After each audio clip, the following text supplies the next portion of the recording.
Hello guys, so yun, update lang po tayo sa Thaibots. Still paying pa rin naman po siya. So yun, tuturuan ko kayo kung paano mag-withdraw. Punta lang tayo sa GCash. Piliin natin GCash. Then, isulat natin ang @GCash. Then, pagtaas pala nun, isulat natin ang ating pangalan sa GCash. Then, marami siyang sulat ang number.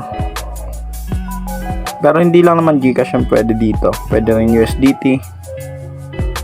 Yung address ng USDT natin, pwede natin piliin yun. So sa akin kasi nilagay ko GCash and USDT. So i-update lang tayo. $2 na po ang kinita natin ngayong araw. So marami po siyang pagpapilian. So yun. Yung may libre na karaan. AI Nova. Pero tapos na po. Tignan po natin, malayin po natin baka meron din po kayong free na AI Nova ngayon. So lagi lang po tayo update dito sa Thaibots. Still paying pa rin po ito. So tignan po natin. Make an order.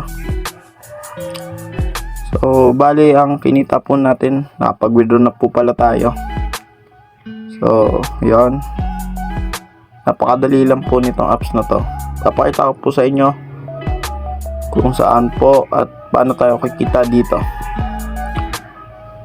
So punta tayo dito, tignan natin ang mga robot natin, kung anong mga pwedeng bilhin. So dito lang po yon. Sa AI1, activation niya ay $30, pero ang price niya po ay $2. Sa AI2, ganun lang po, $5, 300, masyadong malaki. Pero okay na rin po ang $30. Araw-araw naman po ang income niya. Segundo, bibigay po sa inyo ang kinita niyo. Pwede nyo na po siyang cash out kahit po nasa $2 or pataas ang pera natin. Yun po kasi ang minimum dito. So yun guys, lagi lang po tayo maging updated sa Thaibots. Pero ingat lagi, sabihin natin kasi ang mga ganito ay para lamang sa mga risk taker. Kung handa ka naman po sa mga pwede mangyari, pwede nyo pong subukan to.